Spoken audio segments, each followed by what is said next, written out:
Para mí es un gusto, dar la bienvenida a Liliana Carolina Sánchez de la Universidad de Cartagena en Colombia. Y Carolina nos va a hablar hoy sobre el nus anaxagóreo en los comentaristas neoplatónicos del de Ánima. Bienvenida, Carolina, al CIFAR. Muy bien. Estamos muy contentos de tenerte aquí. Es un gran honor, un gran privilegio que nos hayas aceptado la invitación para dar una conferencia. Y pues es un tema fascinante. Muchas gracias. Y quería preguntarte, el handout, ¿quieres tú distribuirlo o quieres que yo lo distribuya? Ay, sí, lo puedes enviar para todos, y en este momento voy a empezar a presentar una pequeña presentación que tengo para irme apoyando. Sí. Vamos a ver si Sí, funciona sí, todo. exacto. Puedes compartir la pantalla. ¿Quieres que te ponga como coanfitriona para que Eso, puedas? ¿Sí? exactamente. Sí, perfecto. Y vamos a ver si A se ver, ve bien. déjame buscarlo, pero si quieres puedes empezar, ¿eh? O sea, no hay Vale. Se ve, ¿cierto? Sí. ¿Sí? Ah, bueno, es que yo me estoy volviendo supremamente miope, entonces ahora estoy buscando tipos de presentaciones en donde uno realmente pueda ver la letra amplia, y encontré este tipo que no es tan interactivo, pero vamos a ver si cumple nuestro cometido. Muchas gracias por la invitación. Yo estoy muy contenta de poder compartir con ustedes este trabajo. Es un trabajo en el que llevo ya bastante más tiempo del que hubiera querido, intentando encontrar una solución, y es un trabajo que me da mucha alegría poder presentarlo para que ustedes me ayuden a encontrar soluciones y demás, pero también porque probablemente la persona que hubiera sido fundamental para este trabajo pues no estaba en este momento con nosotros. José Molina fue un gran interlocutor durante todo este tiempo en el que yo me he metido a leer a los comentaristas neoplatónicos del de Ánima, y en particular Pseudo Simplicio, que es un comentador que lee a Aristóteles en clave de jámblico, ¿no? Entonces, José fue muy, muy importante para mí en este descubrimiento de esas entre líneas que hay en los comentadores, y pues me da mucha tristeza que él no esté acá también para servir pues de orientación. El texto en el que estoy trabajando, que todavía es un trabajo en progreso y que tiene bastantes errores y bastantes dificultades, es un texto que voy a presentar de una manera diferente. Voy a tratar de no leer toda esa cantidad de texto. Tengo preparado un texto resumido en el que intentaré presentarles a grandes líneas los pasos de esa argumentación que tengo pues planeada, y quisiera empezar por explicar cuál es la motivación de ese texto. La motivación es la siguiente. Yo siempre he querido y he estado muy preocupada por entender cómo es que funciona ese dispositivo que nosotros llamamos el dispositivo dialéctico de Aristóteles cuando lee las teorías presocráticas en sus obras. Independientemente de que sea una temática u otra, sea la metafísica, sea la física o el de ánima, aunque el caso que me interesa es el del de ánima, lo que me interesa siempre es tratar de un poco someter a consideración una idea muy difundida, y es que el ánimo de Aristóteles es o solamente hacer historia de la filosofía o solamente tener una introducción, digamos, histórica al tema que piensa abordar en un determinado tratado, o que tiene una intención puramente refutatoria, ¿no? Una intención puramente crítica, y que incluso, digamos, se ha llamado y se ha considerado una intención de distorsionar las teorías presocráticas, las opiniones presocráticas. Esas dos maneras de leer los procedimientos aristotélicos pues me causan bastante dificultad porque siempre he pensado y he querido mostrar y en esto, por ejemplo, hay un libro muy reciente, Jason Carter, que también trabaja sobre el primer libro del De Anima. Él también intenta mostrar que este procedimiento dialéctico no es un procedimiento puramente destructivo y tampoco es un procedimiento puramente ornamental, sino que tiene algún tipo, digamos, de resultado positivo en el procedimiento, propiamente hablando, filosófico de Aristóteles o en la construcción de su investigación. En el caso del De Anima, las cosas son, solamente para referirme a este caso, las cosas son muy simples, o bueno, no simples, pero al menos hay muchos testimonios en algunos casos, como por ejemplo tenemos presocráticos de los que Aristóteles habla cantidades, como por ejemplo Demócrito o por ejemplo Empédocles, y algunos de los que apenas menciona 2 o 3 cosas, como es el caso de Heráclito o Tales de Mileto. El caso del que yo me quiero ocupar hoy y el que les quiero presentar a ustedes, y me gustaría mucho que ustedes me contaran qué les parecen, es el de Anaxágoras. Y la razón por la cual este caso me parece importante y tal vez relevante, o tal vez el más importante y el más relevante para probar mi tesis, es que en el primer libro del De Anima nosotros encontramos ese procedimiento dialéctico de Aristóteles, ese procedimiento, digamos, crítico con la teoría anaxagórea del nous, ¿no? Aristóteles muestra, presenta la teoría, la somete a críticas, y luego encontramos de nuevo una mención a Anaxágoras en el libro tercero, pero ya Aristóteles parece haberse apropiado de esa teoría. Ya no lo hace, digamos, con un ánimo crítico, sino que está utilizando a Anaxágoras digamos, en un tono totalmente diferente. Entonces, digamos, esos 2 indicios, que puede que no sean suficientes, por lo menos muestran que hay algún tipo de trabajo sobre la opinión anaxagórea, algún tipo de filtro que Aristóteles ha tenido que utilizar para despejar esa opinión, digamos, de resultados indeseables o de ambigüedades innecesarias para poderla utilizar después de manera un poco más positiva en el libro tercero.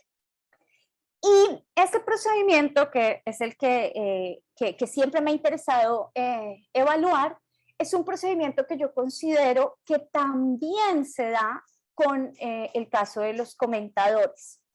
El día de hoy solamente voy a hablar de uno, de Pseudo-Simplicio, no voy a hablar de Juan Filópono, pero la tesis que quiero mostrar es que Pseudo-Simplicio va a utilizar a Aristóteles, va a someter a Aristóteles a ese mismo procedimiento que en algún momento llamaré un dispositivo hermenéutico, con el fin de entender un cierto resultado filosófico que el comentador va a utilizar a su favor para presentar una doctrina tal vez no propia, pero por lo menos sí no aristotélica.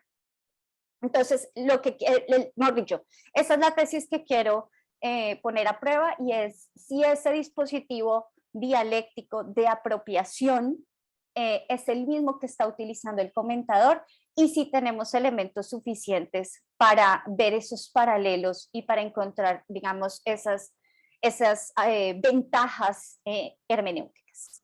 ¿Bien? Entonces, ahora sí voy a leer mi pequeño texto. El De Anima abre con el reconocimiento por parte de Aristóteles de que el estudio del alma contribuye en gran medida al conocimiento y que ese estudio supone enormes dificultades debido a la falta de certeza que se tiene sobre el alma, falta de pistis. Estas palabras han llamado la atención de los estudiosos porque aparecen no solo al principio, sino en un estadio programático del De Anima, en un punto en donde se está intentando establecer las bases metodológicas de la investigación. Aristóteles, de hecho, está reconociendo que emprende esa investigación con una carencia fundamental. no se tiene certeza sobre qué es el alma, es decir, no se tiene el punto de partida. La falta de ese requisito fundamental, sin embargo, no es imposible de remediar y además es más bien una oportunidad, debido a que se tienen grandes dudas sobre la naturaleza del alma. Esas dudas se expresarán en la forma de aporías que estructurarán los caminos de investigación. La falta de esa certeza y de probablemente una definición son también la ventana al empleo de las propiedades del alma como caminos de investigación a través de una búsqueda dialéctica, toda vez que se requiere de una cierta base epistemológica como punto de partida. Aristóteles se asiste en esta empresa por medio de una división inicial que establece lo que parecen ser las dos propiedades del alma por excelencia, el movimiento y la sensación.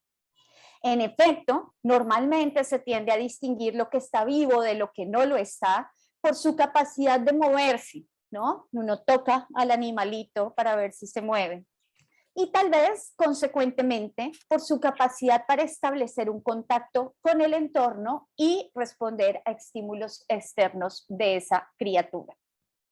Aunque estas dos características no pretenden ser elementos clasificatorios exhaustivos, son empleados para organizar una serie de material endógico que procederá a ser evaluado y depurado. Aristóteles utiliza, vamos a mirar todas estas opiniones que tienen de verdadero y de falso para poder así separar y utilizar lo que nos conviene.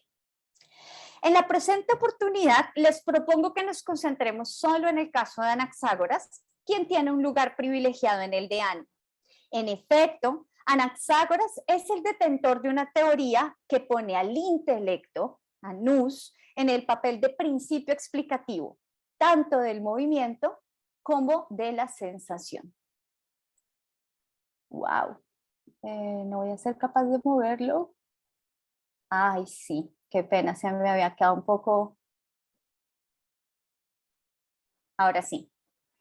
Y tenemos este texto de Ánima 404 a 25 B6. Que no alcanzo yo a leer bien. Dime. Perdona, es que por lo menos en mi pantalla sale cortado, sale solo un trozo del texto griego y un poco, pero Okay. no sé si para todos sea lo mismo. O es sea, probable que sí. ¿Mejor? Ahora se ve más el texto, la traducción solamente, claro. Ok. Creo que ya se ajustó. Ok, perfecto. Sí. Perdón, gracias. No, no te preocupes.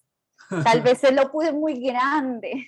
Bien. Dice este texto. Así también, cito, Anaxágoras dice que el alma es la que mueve, como quien quiera que haya dicho que el intelecto puso en movimiento al universo, pero no lo dice totalmente igual a Demócrito, pues este dice que el alma e el intelecto son lo mismo sin más, pues la verdad es lo que aparece, por lo que Homero habría cantado bien que Héctor yacía con el intelecto enajenado. No hace entonces del intelecto una potencia relativa a la verdad, sino que dice que alma e intelecto son lo mismo. Anaxágoras, por su parte, lo explica menos claramente, pues muchas veces dice que el intelecto es la causa de la belleza y el orden, pero otras veces dice que el intelecto es lo mismo que el alma, que se halla presente en todos los seres vivos, grandes y pequeños, nobles y corrientes.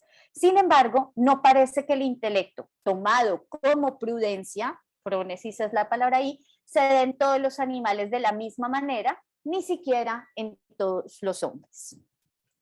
Este pasaje comporta dos partes, una consagrada a Anaxágoras y otra a Demócrito, y aunque ambas teorías son diferentes, están articuladas de tal manera en este dispositivo hermenéutico que Aristóteles ha creado, de manera que la teoría democritia es empleada para comprender la anaxagoria de la siguiente manera.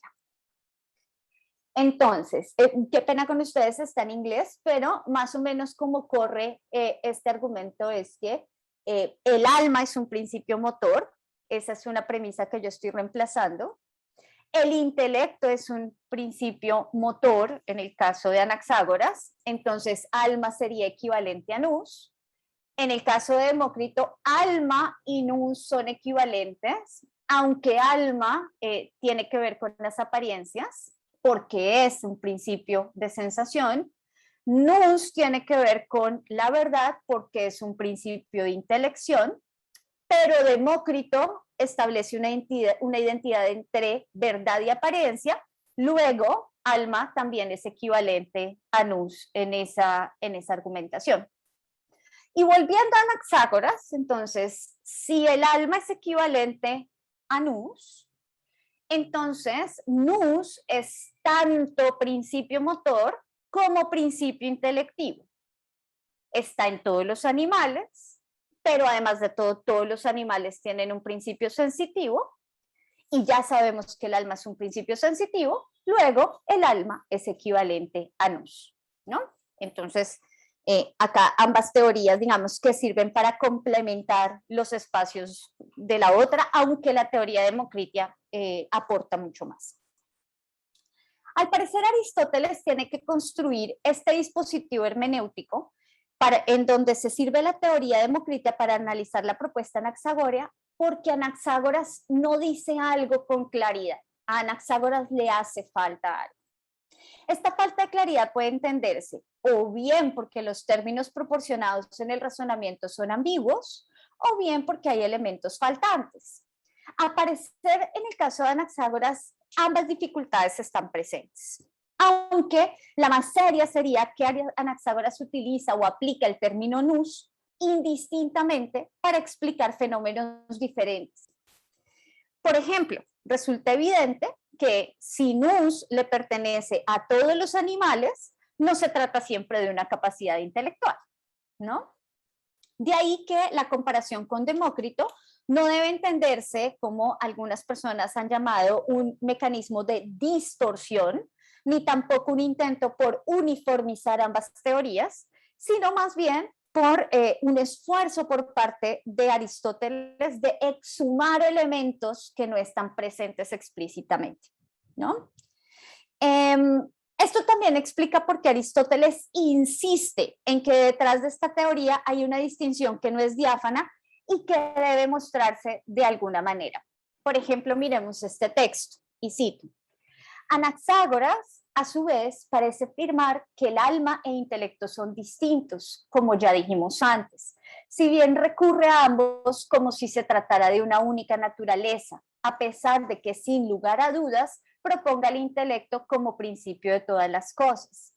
Afirma al respecto que solamente él, entre los seres, es simple, sin mezcla y puro, pero al decir que el intelecto pone todo en movimiento, atribuye al mismo principio tanto el conocer como el mover.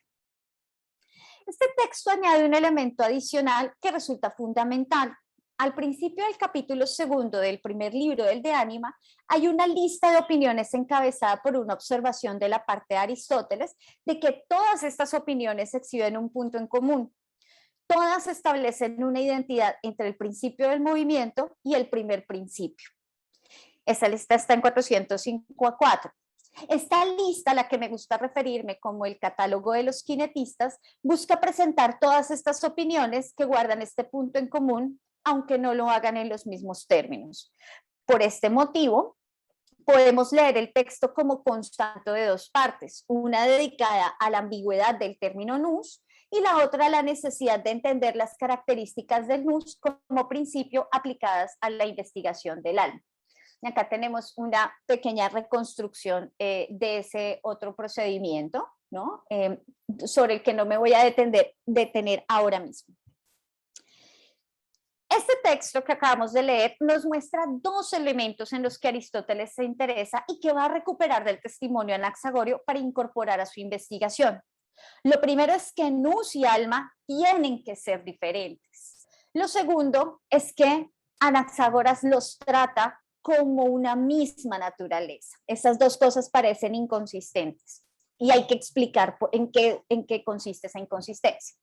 En efecto, al establecer que tanto nous como alma son identificables como el primer principio, el principio que Aristóteles veía en casi todos sus predecesores como un principio material, pero además fundamentalmente motor, entonces no queda mucho espacio para establecer cuál es la distinción entre ambos. Pero acá es donde Anaxágoras sí que resulta decisivo. Es atribuyéndole a Nous las características especiales de Nous, del Nous anaxagorio, que Aristóteles va a poder operar con una diferencia entre los dos que pueda ser empleada más adelante en su explicación de los fenómenos de la percepción sensorial y de la intelección. De una cierta manera, entonces, el Nous anaxagorio le proporciona a Aristóteles los elementos necesarios para distinguir el primer principio, responsable del orden y la belleza del mundo, de algo que tiene una naturaleza afín, pero no es idéntico. Así, intelecto y alma tienen una naturaleza, digamos, común, pero el identificable con ese primer principio es el intelecto, ese que no es mezclado, ese que es puro. Y el alma contendría o sería un derivado de ese primer principio, pero por lo tanto no sería ese primer principio en su versión pura y simple. Insisto en que esta interpretación del procedimiento aristotélico sobre el testimonio de Anaxágoras es lo que parece, digamos, ser la intención de Aristóteles por la última línea de este texto. Esa cláusula, me devuelvo al texto, esa cláusula que allí parece tener un valor adversativo no muy fuerte, me parece que debe ser importante porque es como si Aristóteles denunciara una dificultad con el testimonio de Anaxagoras, a saber, que no parece ser prima facie consistente sostener al mismo tiempo que Nous sea puro y no mezclado, y a la vez decir que es el responsable de movimiento y conocimiento. Es ahí donde Aristóteles dice, no, estas dos cosas hay que separarlas de alguna manera. Esto que acabo de decir, naturalmente queda en la oscuridad, pero tal vez Aristóteles lo pueda explicar mucho más claro que yo con este texto, cuando nos dice, y cito, Anaxágoras es el único en afirmar que el intelecto es sin afección y que nada tiene en común con ninguna otra cosa. ¿Cómo y por qué causa conoce siendo de esta clase? Ni lo ha dicho, ni es claro a partir de sus afirmaciones. Aquí es clara la queja de Aristóteles. Si bien la ambigüedad en el término Nous podría hasta cierto punto superarse por los procedimientos que mostré anteriormente, la falta de piezas en el rompecabezas del pensamiento anaxagorio aún debe solucionarse. Y esta pieza que hace falta es el mecanismo de la cognición. Todos los demás pensadores dieron un modelo que más o menos explicaba ese mecanismo. Demócrito aparentemente fue el que lo hizo de mejor manera, Glafiróteros, dice Aristóteles. Aunque siempre cayeron, digamos, en términos puramente materiales. Tal vez Anaxágoras también hubiera querido dar ese mecanismo, pero debido a las características que tiene su Nous, no puede hacerlo recurriendo al expediente de la comunidad, de que haya algo común entre, digamos, aquello que afecta y aquello que es afectado. Y hay probablemente otro elemento que debe ser notado. El aspecto del Nous anaxagorio ya en este último testimonio no aparece, ¿no? La pregunta entonces tendría que ser, ¿tenía Aristóteles que deshacerse de ese elemento motor o simplemente se vio forzado por esas específicas cualidades del Nous anaxagorio que quería, digamos, mantener?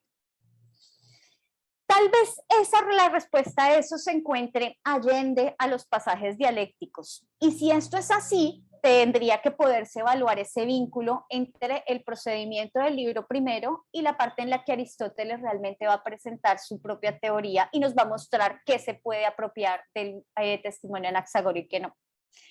Felizmente, el caso de Anaxágoras es tal vez el único en el que este vínculo es claro en el de Ánima. En el libro tercero, con ocasión a la discusión del intelecto, Aristóteles invoca de nuevo esta vieja discusión que hemos estado revisando y lo hace con la misma herramienta argumentativa, es decir, con una analogía. Y acá tengo este texto que cito. Si pensar es como percibir, consistiría en que algo es afectado por el objeto de pensamiento o en alguna otra cosa de este tipo. Por lo tanto, es preciso que sea impasible, pero capaz de recibir la forma, que sea tal cosa en potencia, pero no esta, y que sea del tal tipo que, como lo es la facultad sensible respecto de los objetos de la percepción, así sea el nous con respecto a los objetos del pensamiento. Bien, sobre este pasaje se ha discutido bastante en la historia de la interpretación del de ánima, en particular porque muchos de los intérpretes encuentran sorprendente que Aristóteles vuelva a insistir en esta similitud en este punto, siendo que ya varias veces ha explicado que percepción e intelección no son lo mismo, ¿no?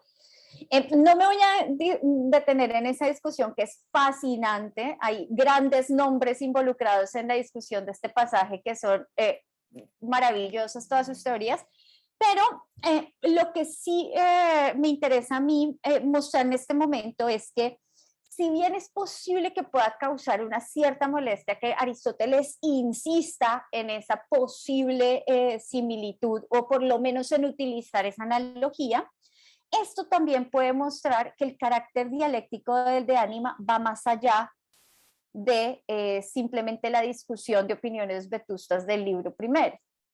De hecho, la estructura analógica entre la percepción y la intelección sirve para explicar, como sostiene Rosa acertadamente, que la relación del intelecto con su objeto es similar a la de percepción con su objeto, ¿no? O sea, es decir, la analogía sigue siendo operativa de alguna manera. Aunque la analogía está superada de todas maneras, sirve para explicar elementos o aspectos funcionales de esa relación, que son las que tiene que dar cuenta o digamos, las que tienen que ser explicadas a la luz de lo que Aristóteles ha tratado de hacer con el vocabulario de lo común entre lo que afecta y lo que es afectado, o buscar un expediente diferente. Sí, bueno, vamos a ver si puede haber un expediente diferente. La insistencia en este esquema de la analogía entre sensación e intelección puede obedecer a varias razones. En primer lugar, dado que la explicación de las facultades del alma está construida en torno a un modelo ilemórfico, él por sí solo no es lo suficientemente potente para explicar la interacción entre cuerpo y alma. No puede explicar lo que tienen en común.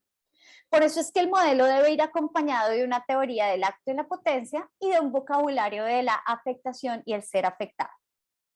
Ese procedimiento, la introducción de esas dos, digamos, de esos dos argumentos, es a lo que asistimos en el libro segundo. La primera teoría, la del acto y la potencia, asegura el dinamismo en los procesos psicológicos sin desembocar en algún tipo de disgregación, ¿no? Asegura que puede haber, por ejemplo, pasos de estar percibiendo a no estar percibiendo sin que haya una disgregación entre ese compuesto que es el alma y el cuerpo. El segundo, el vocabulario de la afección y el ser afectado, busca explicar que el alma tenga un poder causal sobre el cuerpo, tratando, digo yo, aunque ya estoy segura que van a salir todas las voces en contra, tratando de evitar el modelo, digamos, del capitán con el navío, ¿no? Del alma como rigiendo, como una entidad que rige el cuerpo. Con todo, aún hace falta un elemento más que parece claro de nuevo gracias a la invitación de Anaxágoras de nuevo en el libro 3. Y este es el texto que me interesa acá, que ahora sí leamos con cuidado. Y cito: entonces, puesto que conoce todo, es necesario que sea sin mezcla, así como dice Anaxágoras, para que pueda mandar. Esto es, para que conozca, pues la interposición de lo que es distinto obstaculiza y obstruye. De esta manera no tiene ninguna naturaleza propia, sino esta, que es potencial. Entonces, el llamado intelecto del alma, me refiero al intelecto con el que el alma razona y enjuicia, no es ninguno de los seres en acto antes de conocer.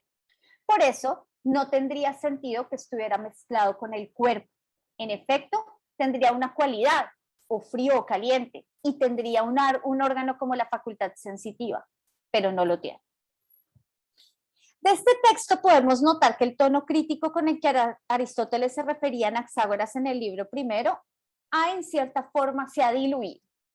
Pero también podemos notar que Aristóteles, a pesar de servirse de la analogía entre percepción e intelección, tiene claro dónde está la diferencia y para esto hace resonar el testimonio anaxagórico.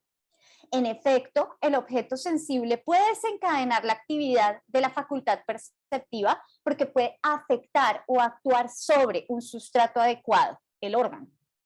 Esta triangulación entre la facultad, el órgano y el objeto externo, sin embargo, no puede trasladarse al terreno de la interacción entre el intelecto y el objeto de intelección. ¿Por qué? Por la ausencia del órgano, por supuesto, pero también porque no es claro cuál es el objeto de intelección. Este desafío le da oxígeno a una de las primeras hipótesis barajadas al principio de la investigación aristotélica, a saber, la existencia de una parte separada del alma que corresponda con el intelecto. Más aún, el problema del estatus del objeto de intelección también tiene que ser resuelto. Y aquí, a diferencia de la posición de algunos intérpretes que dicen que el papel de Anaxágoras también en el libro tercero es puramente ornamental, yo sí considero que Anaxágoras puede resultar particularmente importante. Si recordamos los testimonios del libro primero, el nus anaxagorio era caracterizado como simple, haplún, no mezclado, amigué y puro, catarón. En el libro tercero, en cambio, nos encontramos con que solo se retiene su carácter de no mezclado, de amigué. Alguien podría sostener que las tres características son intercambiables o sinónimas, pero tal vez no lo sean. Si recordamos el aparato conceptual con el que la teoría ilemórfica se complementa en el de ánima, nos encontramos, por ejemplo, que bajo la teoría del acto y la potencia, una capacidad puede estar en acto o potencia de manera que no es del todo simple. Pero el caso de la mezcla sí es diferente. Y es algo que Aristóteles está decidido a rescatar de alguna manera. Una reconstrucción del pasaje tal vez sea útil para ver en qué estoy pensando. Entonces dice, si nous es no mezclado, o sea, nous es no mezclado de manera que puede conocer, es decir, gobernar, ¿no? Regir, dice Aristóteles. La interposición de algo externo lo contendría, evitaría, digamos, su poder, ¿no? Tenemos que esa cláusula παρεμφαινόμενον το αλότριον es equivalente a me mixtai auton somati, es decir, estar, la interposición de algo externo es en cierta forma equivalente a encontrarse mezclado con algo, ¿no? Y encontrarse mezclado con algo es equivalente en ese testimonio a poiostis an ginoit, es decir, a convertirse en algo cualificado, adquirir una cualificación. Entonces, la conclusión de Aristóteles es mejor para nous no estar mezclado, es decir, nunca convertirse en algo que está cualificado. La reconstrucción de este pasaje, si es correcta, hace manifiesto que en este contexto estar mezclado significa estar cualificado, tener una propiedad. Esto es importante porque explica hasta cierto punto por qué en el testimonio del libro primero Aristóteles se refiere al nous anaxagorio como impasible, apate también, que es un término que claramente no es anaxagorio. Esa atribución ya a todos los especialistas sobre Anaxágoras les ha parecido espuria y han condenado severamente a Aristóteles por poner esa palabra en boca de Anaxágoras.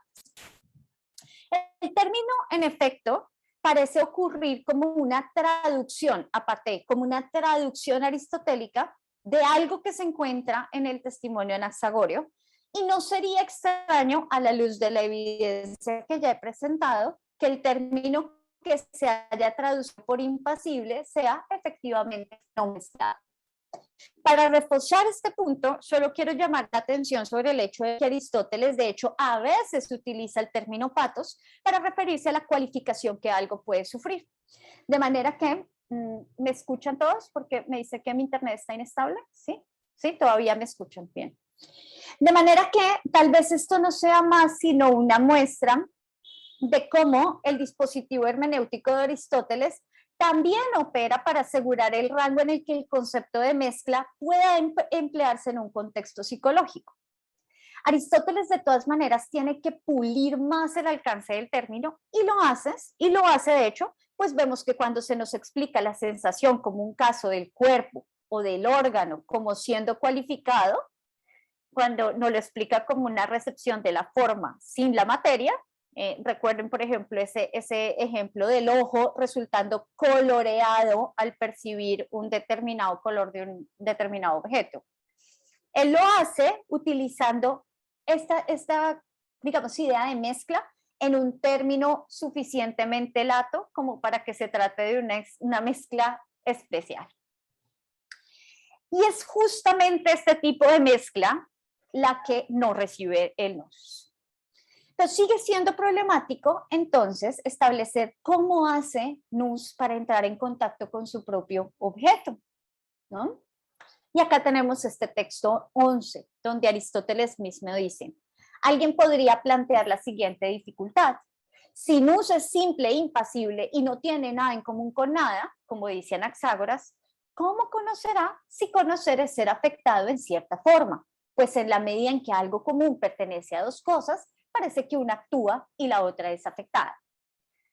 Voy a dejar la otra parte de este testimonio y de hecho voy a saltarme con muchísimo pesar la discusión de este texto, que es muy interesante para mí por el rol que plantea este dilema, en particular por la segunda parte de este dilema, cuál es el estatus de lo inteligible por cuestiones de tiempo, pero estaría súper feliz si alguien tiene ideas al respecto, porque este dilema me podría solucionar mucho la vida.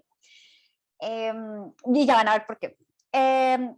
Solamente voy a decir en este momento que esta solución que proporciona Aristóteles en este texto dista mucho de ser satisfactoria, pero como quisiera mostrar más adelante con el testimonio de los comentadores, y por eso, digamos, voy a evitar la discusión de este texto para pasar a los comentadores, hace carrera en la manera como se interpreta el de ánima dentro de los círculos neoplatónicos, pero además de cómo se interpreta el papel de nous también en los círculos neoplatónicos a la luz del testimonio aristotélico. El nous impasible puede en cierta forma ser afectado por un especial tipo de objeto inteligible con quien tiene algo en común. De hecho, ese algo potencialmente, dice Aristóteles. Un poco más complejo es el asunto que tiene que ver con la mezcla y con la posibilidad de que nous sea, de hecho, un componente de algún tipo de mezcla. Yo creo que ustedes recuerdan ese testimonio tan complicado, el fragmento B11 de Anaxágoras, en donde nos dice, nous está mezclado, no está mezclado con nada, pero también está mezclado con todo.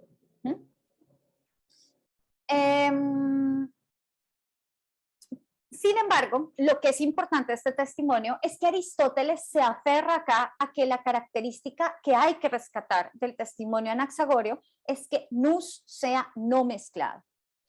Si bien Aristóteles reitera que nous se encuentra en una posición lejana a la materia porque no tiene órganos, su función no depende de una afección que desemboque en alguna alteración, el funcionamiento del mismo dista de ser diáfano. Y una posible solución a la aporía acá presentada, de todas maneras, conserva una fragancia anaxagórica. Nous puede pensar, regir todo, porque se vuelve esa misma cosa que él está pensando. No hay necesidad de que esté presente a la manera de un ingrediente o mezclado, porque ya es potencialmente todas las cosas que son su objeto. Ahora bien, el asunto espinoso del objeto del nous nos lleva en otra dirección. Esos objetos no lo afectan ni lo influencian, su propio objeto no es externo, por cuanto nous se está conociendo a sí mismo. Esto suena supremamente complicado. Yo misma no lo tengo claro, pero espero que alguien de ustedes sí me pueda ayudar. La consecuencia de todo esto es que nous es impasible y no mezclado. Ahora, todo este recorrido tan complicado por este texto, por este libro número 3, permite a Aristóteles según mi tesis, apropiarse del pensamiento anaxagórico relativo a luz y notar esa serie de elementos conceptuales que van a tener una particular resonancia en la recepción del de ánima en los comentadores neoplatónicos. Ha sido mi tesis que estos comentadores calcan el procedimiento aristotélico y lo aplican de manera semejante para poder comprender el procedimiento del estagilita, salvarlo de posibles ambigüedades y contradicciones y, por qué no, liberarlo de resultados indeseables. La mayoría de estos casos tienen que ver justamente con afirmaciones de Aristóteles que entran en colisión porque pertenecen a diferentes estadios y procedimientos de su investigación. El caso de Anaxágoras es particularmente interesante para este análisis porque tenemos que Aristóteles ha llevado a cabo todo este procedimiento dialéctico con el testimonio anaxagorio. Después parece haberse apropiado del testimonio positivamente en el libro tercero, aunque siga manifestando que hay dudas en la manera como opera el uso. Esta ocasión de lujo es, sin embargo, problemática. ¿Por qué? De los comentadores neoplatónicos del de ánima que conservamos, Pseudo-Simplicio y Juan Filópono, tenemos el problema de que el tercer libro no, o lo que nosotros conocemos como el tercer libro, parece haber sido escrito por una persona diferente a Pseudo-Simplicio y a Filópono. Es decir, no podemos hacer la evaluación entre el procedimiento del primer libro y el del tercero porque son escritores distintos. De este interesante problema no me voy a poder ocupar en este momento. Hay grandes voces autorizadas que abogan por una distinción completamente grande entre los autores del libro primero y del libro tercero, y una distinción no solamente en estilo, sino doctrinal. Y hay otros que dicen, bueno, a pesar de esas diferencias en estilo, la teoría es la misma, y hay otros que sostienen, bueno, lo que nos muestra es que son escritores de del mismo ambiente intelectual, ¿no? Eso es fascinante, pero con toda la exploración a la que quiero invitarlos en este momento, si bien no resuelve ningún problema, nos permitirá evaluar qué tan lejos o cerca está el autor del comentario del libro tercero con el autor del comentario del libro primero. Y para este caso solamente voy a utilizar a Pseudo-Simplicio. Ahora, acá voy a pedir disculpas, en el handout ustedes tienen los textos traducidos por Urmson y por Van der Eyck en inglés. Mis traducciones que voy a presentar acá en pantalla son traducciones realmente minute, son traducciones que están, en las que todavía no ustedes no van a ver como una unidad terminológica en la manera como yo traduzco ciertos términos muy complicados, porque además de todo, los comentaristas escriben tanto que a veces se vuelve infinita la tarea, entonces todavía no es que yo haya llegado al libro tercero, entonces estoy trabajando un poco a ciegas, pero lo que sí quiero que ustedes me ayuden a pensar es lo siguiente. Me parece que Pseudo-Simplicio piensa que la teoría anaxagorea de Nuss tiene un papel importantísimo en la manera como Aristóteles construye su teoría sobre el intelecto. Voy a intentar mostrar esto a la luz de la atención especial que el comentador pone en ciertos conceptos que ya hemos explorado en este procedimiento dialéctico de Aristóteles. El primer indicio está en el comentario al pasaje en el que Aristóteles excluye a Anaxágoras del grupo de pensadores ingenuos que hicieron del alma un compuesto a partir de los elementos. ¿Qué es este texto? Y cito. Mire, ahí empezamos con los problemas, está todo mal escrito. Entonces dice, él solo exime a Anaxágoras de esta acusación, no porque deje de asignar lo cognitivo a la potencia regente, por cierto, esta es el intelecto, sino porque, como lo expresa claramente, él no sostiene que el conocimiento se produzca por semejanza, pues el intelecto no es mezclado con las demás cosas y nada tiene en común con ellas, pero tampoco es participado con ellas, pues este se muestra como impasible y con todo las conoce a todas. En este punto, el comentador retiene los atributos de Nuss que fueron explicitados en el texto aristotélico. la cualidad de no ser mezclado y de no tener nada en común con otras cosas. Es decir, amigue onta y koinon uden, udeni, tonalón, eje. A estas características añade la condición de impasibilidad, que en este caso es entendida como no ser participado. Esa es la manera, la innovación de este comentario es justamente este último elemento, extraño tanto a Aristóteles como a Anaxágoras, pero ciertamente producto del dispositivo exegético del comentador. Adicional a eso, Pseudosimplicio nos deja ver que él comprende estas características como equivalentes al hecho de que el conocimiento no debe ser explicado por medio de un mecanismo que apele a lo similar, homoioi to homoioi. Una reconstrucción de lo que dice este pasaje puede ser la siguiente, ¿no? Entonces, Anaxágoras sostiene que el intelecto es no mezclado con las otras cosas, el intelecto no tiene nada en común con las otras cosas, el intelecto es impasible.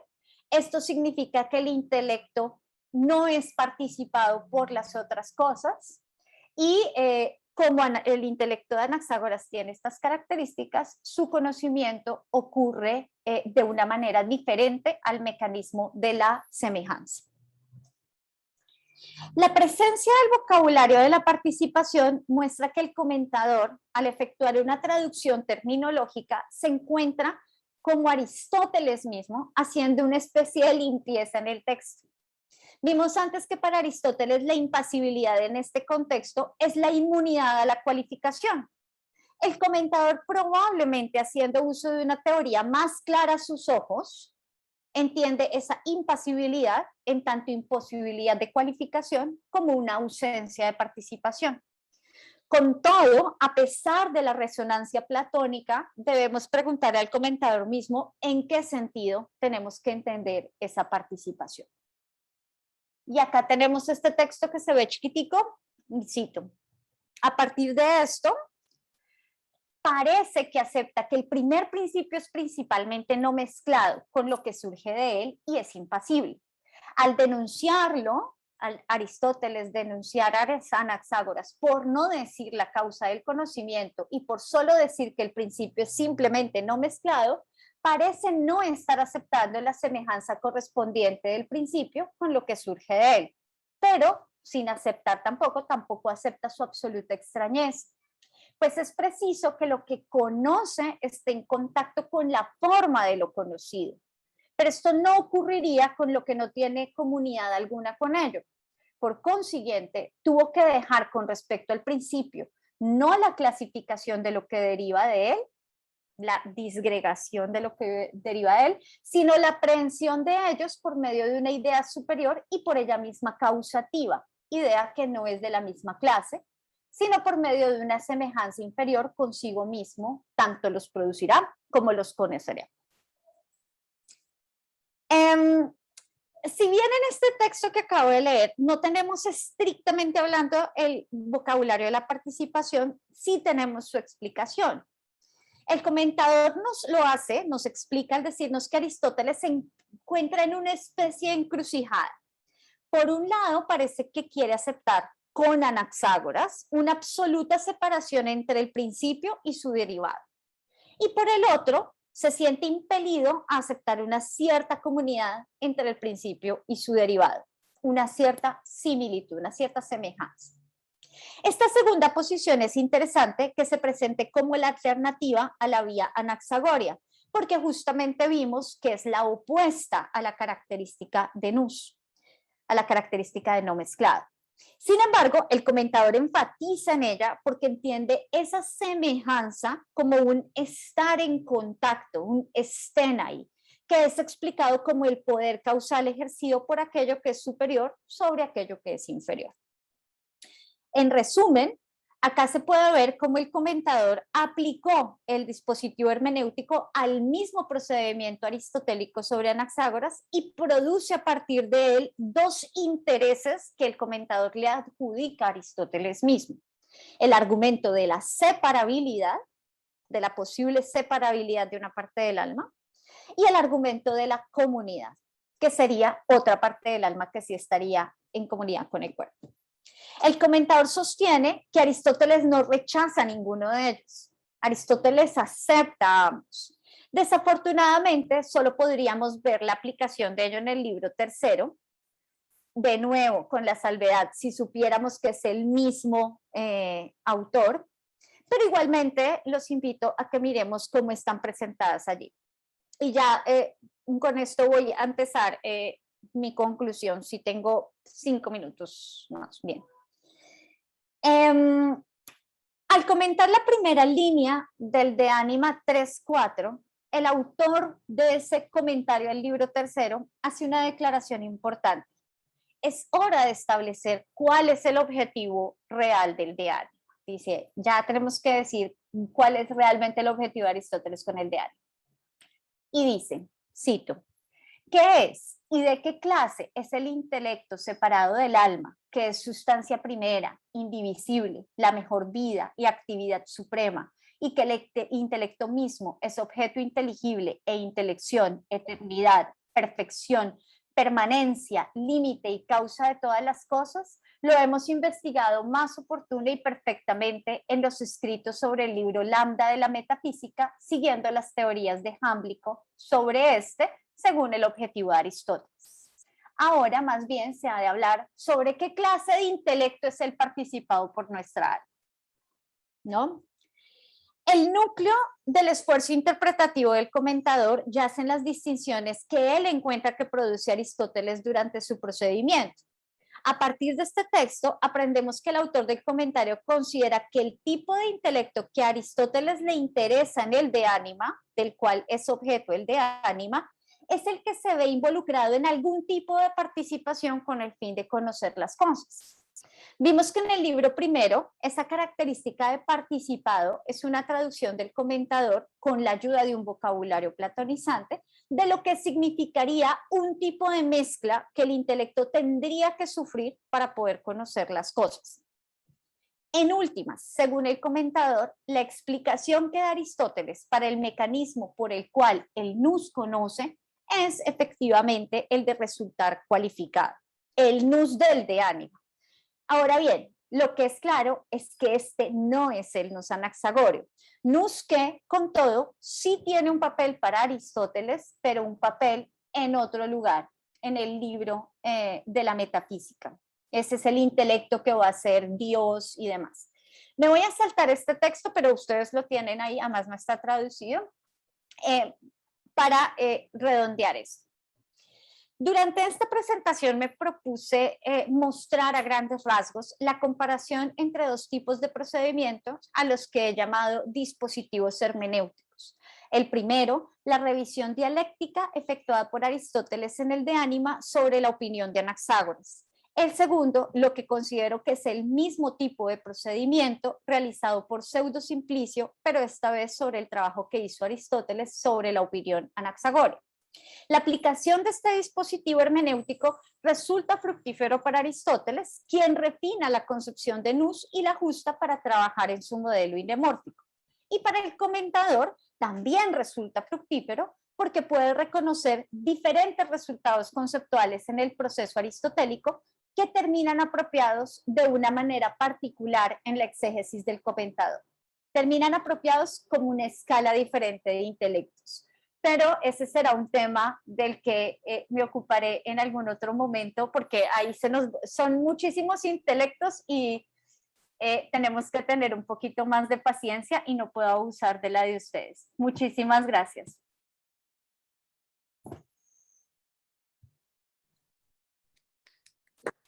Muchas gracias, Carolina. Muchísimas gracias por tu exposición.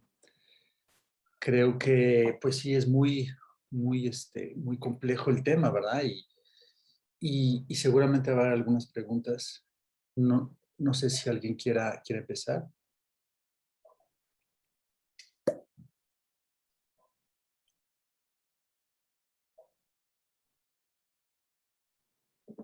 Bueno, yo quiero, si me permiten, a mí me gustaría empezar con unas preguntas sobre cosas que no acabo de entender bien por mi ignorancia del tema, ¿no? Bueno, una de ellas es al principio, tú ofreciste un argumento para identificar el alma y el nous, ¿no? Y el argumento era, si mal no recuerdo, que dado que el alma es un principio motor y el nous también, entonces tienen que ser lo mismo, ¿no? Ahora, bueno, el argumento no es muy concluyente, así bueno, mi primera pregunta, ¿es una pregunta, es un argumento que Aristóteles le atribuye a quién exactamente? ¿A Anaxágoras? ¿O es un presupuesto de su exposición sobre las opiniones antiguas sobre el alma? O sea, ¿es un argumento que él atribuye a alguien en particular? ¿O es más bien un argumento que él siente que está presente en la filosofía presocrática, pero no se lo atribuye a nadie, ¿no? Entonces, esa es mi primera pregunta sobre este punto en particular. Pero la segunda pregunta es que no es un argumento muy fuerte si uno lo toma de forma muy literal, porque, claro, uno puede argumentar que ser principio de movimiento es una propiedad que tienen varias cosas distintas, ¿no? O sea, es, por ejemplo, como decir, bueno, la manzana es roja, el jitomate es rojo, por lo tanto, la manzana y el jitomate son lo mismo. No, o sea, la idea es simplemente que la rojeidad, ¿no? Lo rojo, el color rojo es común a la manzana y al jitomate, ¿no? O al tomate, como dicen mucha gente. Entonces,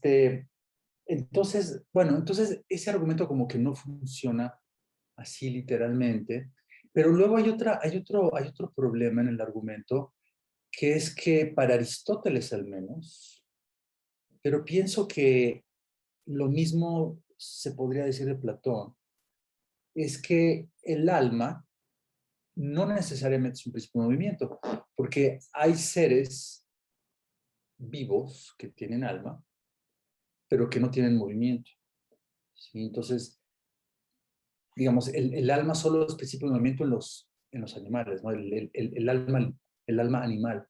Entonces, eso como que debilita aún más el argumento, porque no está claro que el alma sea necesariamente un principio de movimiento.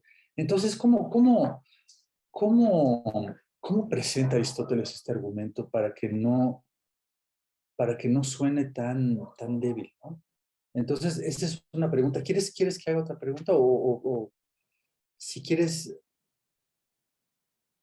dejo mi pregunta para después. Sí. Ok. Bueno, justamente eso a lo que tú te refieres es el gran motivo de discusión, ¿no? ¿Para qué está armado toda esta discusión dialéctica? ¿Cuál es realmente el objetivo y si de esto sacamos algo positivo o no? Y efectivamente Aristóteles tiene un procedimiento por medio del cual agrupa pensadores y les atribuye un cierto tipo, digamos, de proposición, o como todos estos sostienen esto de diferentes maneras, pero en últimas todos estarían de acuerdo en sostener esta determinada cosa. Ahora bien, yo creo que ese puede ser el caso, pero lo que vemos en este particular pasaje del de Ánima es que él dice, el que sostiene eso es Demócrito, ¿sí? O el que lo sostiene claramente, al menos de quien podemos reconstruir el razonamiento de por qué lo sostiene.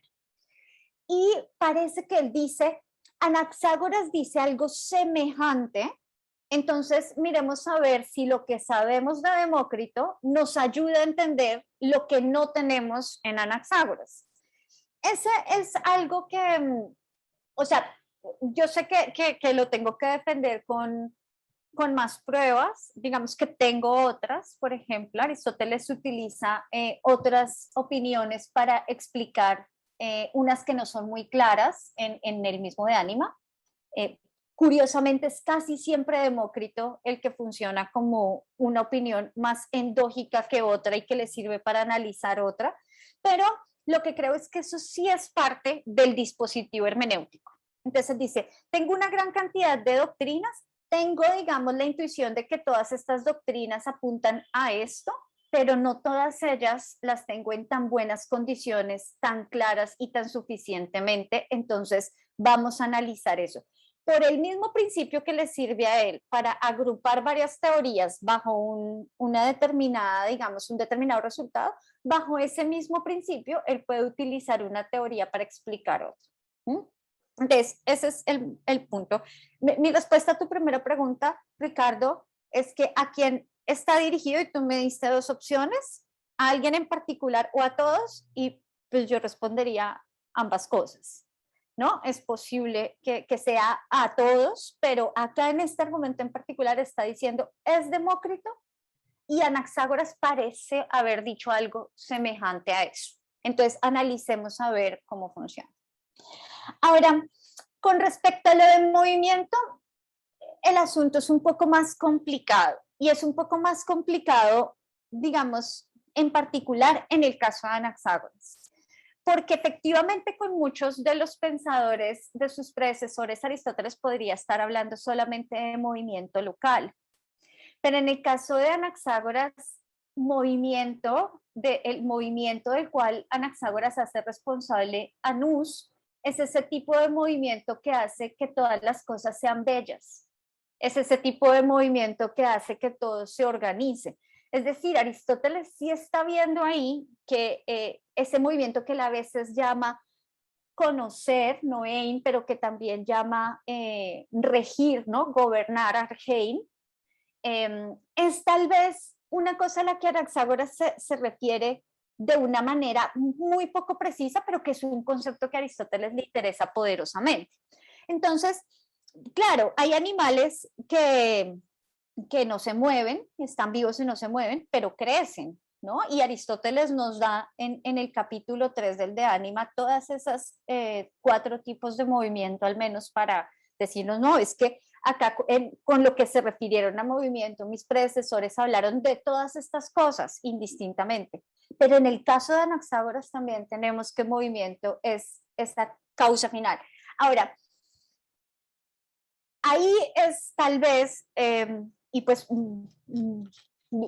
por la velocidad de mi exposición con los comentadores, pero ahí es donde es importante Anaxágoras para los comentadores. Y en particular para Pseudosimplicio, Pseudosimplicio dice, ese intelecto de Anaxágoras, con el que Aristóteles, digamos, ha operado para establecer distinciones y que lo distingue como el único que es no mezclado, que es puro, que es Dios, que es la mejor vida, etc. Ese intelecto es esa causa final. Y por eso para ellos eso va a ser muy importante rescatar a Anaxágoras en ese procedimiento, ¿no? Eso es. Muy bien, muchas gracias, Carolina. Luego voy a regresar a algunos puntos de lo que dijiste, si hay tiempo, pero le doy la palabra a Edgar González. Edgar, tienes tu micrófono apagado. Sí, perdón, ya. ¿Qué tal, Carolina? Pues muchas gracias por la plática, muy interesante, como siempre. Yo te quería preguntar algo, un par de cosas. Una relacionada con la idea de que, o sea, lo que decía Pseudosimplicio, ¿no? Y es algo que, bueno, que aparece también en el libro 3 de Anima, como explicaste, y era la relevancia que podría tener el principio de que se conoce a través de lo semejante, ¿no? O de que conocemos a través de lo semejante, y la importancia, digamos, de Anaxágoras en relación con este principio, ¿no? Porque según lo que decía Pseudosimplicio, era que en algún sentido Anaxágoras rechazaba eso, ¿no? Me parece. Que se conoce a través de lo semejante, ¿no? Creo que era así, ¿no? Digamos, porque el nous era impasible y por esta por esta razón. Entonces, bueno, Aristóteles tiene una manera de interpretar esta idea y de asumirla en cierto sentido. Pero lo que yo te quería preguntar era también, o sea, ¿qué relación hay entre esta dialéctica con respecto al principio de que se conoce a través de lo semejante y la afirmación que aparece al inicio del capítulo 3 del libro tercero, en donde se dice, y Aristóteles dice, que todos los antiguos, ¿no? Todos los antiguos pensaron que la percepción y el noein, y luego el phronein también son lo mismo, ¿no? O sea, pensar y entender son lo mismo, ¿no? Y luego dice Aristóteles, y la razón por la cual pensaban esto era porque les parecía pues que se piensa, digamos, a través de lo semejante, ¿no? O se conoce a través de lo semejante, o se percibe a través de lo semejante, ¿no? Es decir, esta misma analogía. Y lo que yo te quería preguntar es si tú crees que ahí Aristóteles habla de todos los antiguos, ¿está considerando a Anaxágoras también? ¿O no? ¿No? O sea la asimilación de la percepción al pensamiento o la identificación del pensamiento con la percepción parece ser como un rasgo común a todos los pensadores anteriores, ¿no? Los presocráticos al menos, ¿no? Es lo que piensa Aristóteles. De hecho, Platón quizás piensa algo similar, ¿no? Y mi pregunta era, aunque ahí no menciona a Anaxágoras, menciona a Empédocles, por ejemplo, si tú crees ¿en qué lugar ocuparía Anaxágoras ahí? ¿Tú crees que esa afirmación no se aplica a Anaxágoras o sí se aplica? Y si es así, si eso no está en tensión con la idea de que para Anaxágoras, o sea, en virtud de su concepción que tiene del nous, lo semejante, o sea, no se conocería a través de lo semejante. Mil gracias, Edgar, me da mucho gusto verte. Fíjate que ahí tú me preguntas por una de las cosas más difíciles de todas, y creo que para el comentador también es un problema, y es saber al fin que si ese nous sí opera con ese principio de lo semejante o no. Y creo que en ese punto el comentador, así como Aristóteles se queja de Anaxágoras de no ser suficientemente claro, el comentador se queja de que Aristóteles tampoco es suficientemente claro, justamente porque nos dice en ese pasaje del libro 3, para que nous pueda pensar, no lo hace porque tenga algo común con las otras cosas, sino porque él mismo es en potencia todas las cosas que son su objeto de pensamiento. Y ahí tenemos una dificultad para establecer ese objeto de pensamiento, cuál es el estatus de ese objeto de pensamiento, qué es exactamente, ¿no? Parece ser que es algo interno y Aristóteles mismo le dice, es ese nous que se piensa a sí mismo. Entonces, creo que ahí el comentador está en ese mismo problema, y por eso es que el comentador termina diciendo, Aristóteles está hablando de diferentes tipos de nous. Hay uno que está separado, que no está mezclado, que no tiene nada en común con nada, pero hay otro que a lo mejor sí opera de una manera, digamos, con el principio de la semejanza, ¿sí? Y por eso ahí el comentador termina. Yo quería mostrarles, si puedo, ustedes me perdonan que les muestre esto sin explicar de dónde viene, muy rápidamente, y es, a ver si soy capaz, acá, es esta tablita que quiero mostrar acá, del comentador, que no se ve, ¿cierto? Bueno. Esta tablita que está acá, ven a ver si la puedo ampliar aquí más. No la puedo ampliar. ¿No se ve tampoco? No. Ah, mira, esta tablita es la que termina haciéndonos el comentador. Entonces nos dice, Anaxágoras caracteriza de una manera nous, pero ese no es el nous aristotélico, por lo menos no es el del de ánima, aunque Aristóteles lo mencione, es el nous anaxagóreo. El de Aristóteles, en cambio, es de otro tipo, y ahí se mencionan por lo menos 4 diferentes, ¿no? Eso es otro tema de otro momento, pero o sea, lo que quiero mostrar con esta tablita es que el comentador está en ese mismo problema, está en el problema de establecer exactamente, mejor dicho, si Aristóteles está distinguiendo diferentes tipos de nus dependiendo de cómo operan. Y ahí viene la gran discusión si esa distinción es operativa para entender el capítulo sobre el intelecto agente y el intelecto paciente, que es otro tema. Pero el comentador tiene ese problema. El comentador dice, Aristóteles no es claro y parece que algunas veces nos dice que nous opera separadamente, sin mezcla alguna, y a veces opera por semejanza, por el principio de semejanza, ¿no? Eso es muy complicado. Y sobre todo tenemos ahí el problema, digamos, del estatus también del texto, ¿no? Del texto aristotélico mismo. Hay quienes sostienen que falta una parte, hay quienes sostienen que hay un enredo, etc. Ahora, ese principio de lo semejante con lo semejante, bueno, tal vez Aristóteles sí utiliza eso como un elemento clasificatorio en el primer libro del De Anima, y él dice, todos dijeron esto, pero él dice claramente, todos excepto Anaxágoras. ¿Mm? Entonces, creo que ahí sí Aristóteles está haciendo la salvedad de que no, de pronto la salvedad no es que Anaxágoras tenía otra explicación, sino que claramente Aristóteles dice que Anaxágoras no es claro al respecto y entonces no se puede establecer cómo opera el nous para Anaxágoras. ¿Mm? Pero incluso también en la metafísica Aristóteles dice, él parecía ser el pensador más sobrio y demás, ¿no? Él en cierta forma, aunque se queja de la falta de claridad del testimonio anaxagorio y aunque se queja, digamos, del estatus del estado en el que él recibe ese testimonio, él sí parece reconocer en Anaxágoras un mecanismo que no es ese mecanismo, digamos, de afectación y afección de lo semejante con lo semejante.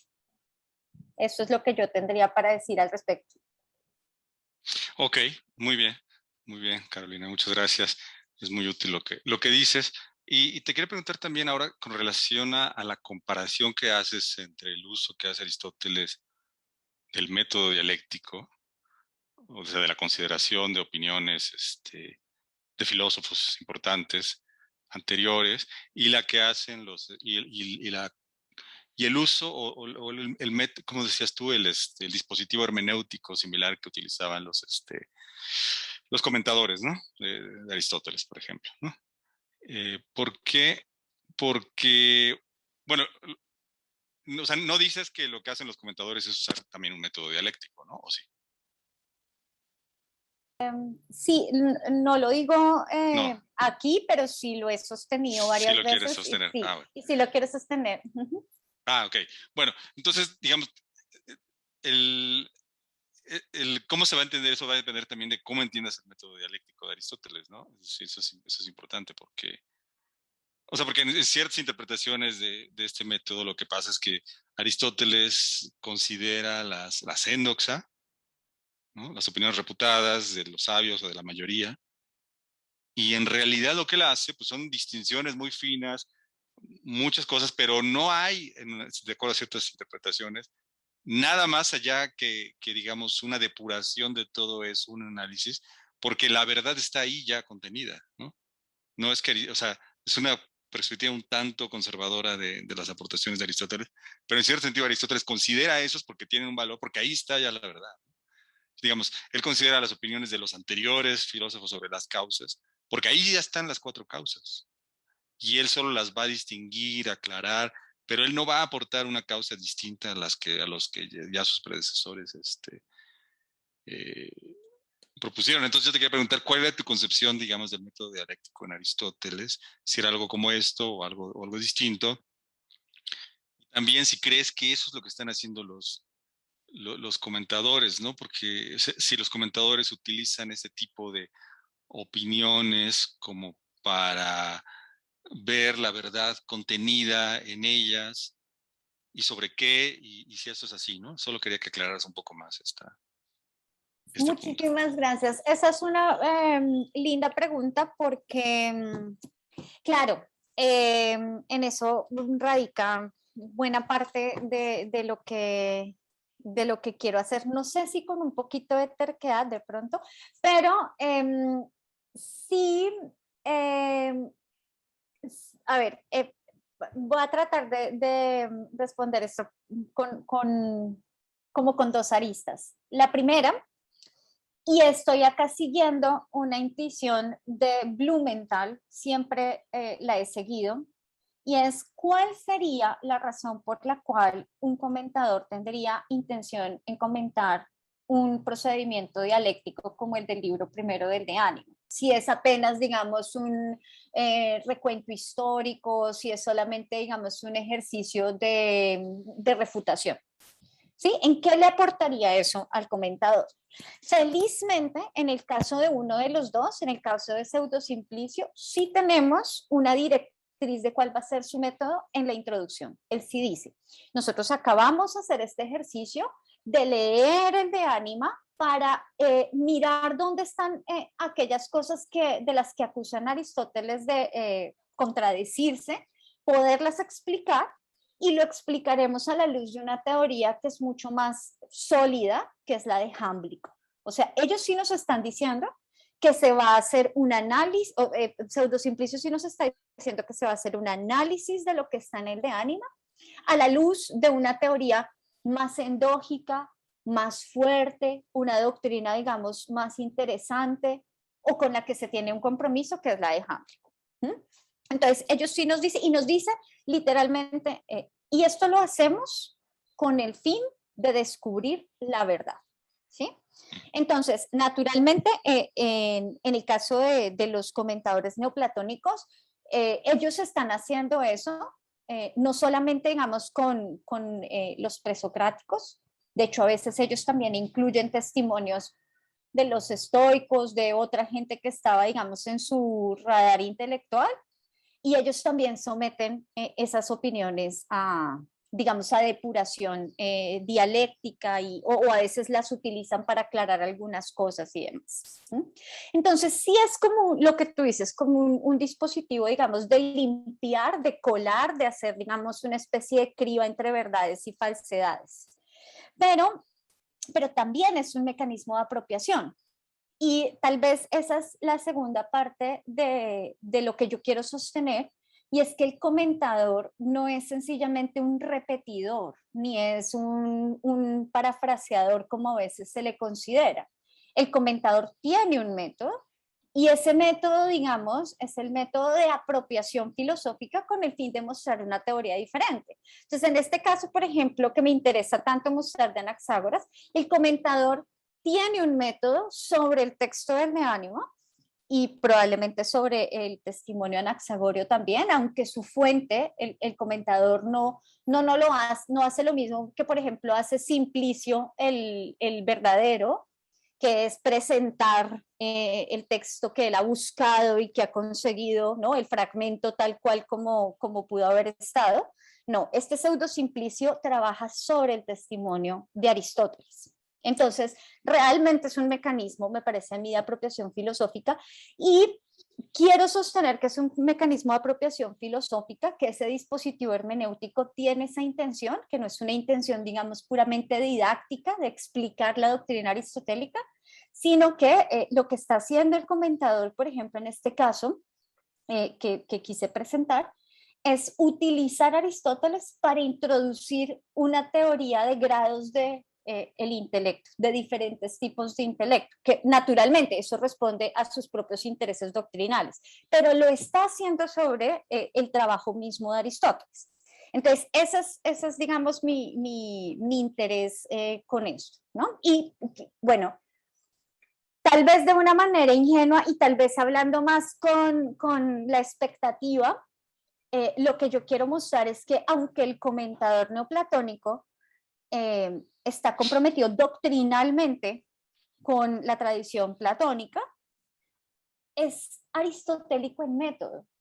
Y eso es algo muy interesante porque el comentador neoplatónico hubiera podido fácilmente dedicarse a comentar solamente textos de otra tradición, pero en este caso utiliza el texto aristotélico sobre el alma, que además de todo es una doctrina pues un poco complicada doctrinalmente también, ¿no? Si estuviera solamente tratando de reproducirla o de parafrasearla, pues lo pondría en aprietos. Entonces creo que sí es un mecanismo que rinde unos frutos filosóficos más importantes. Esa es la tesis. Ok, pues muchas gracias, Carolina. Muy interesante tu plática y pues suerte con el proyecto. Gusto en verte. Gracias, Edgar. Si te parece bien, Carolina, le voy a dar la palabra a Omar Álvarez, que quiere hacer una pregunta. Omar, por favor. Sí, muchas gracias.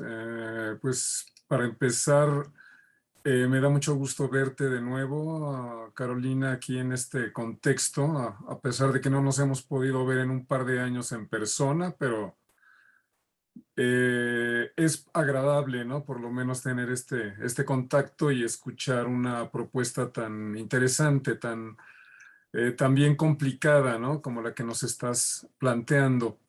Y en ese sentido, pues me confieso ahí incapaz como de proponerte una solución para el problema.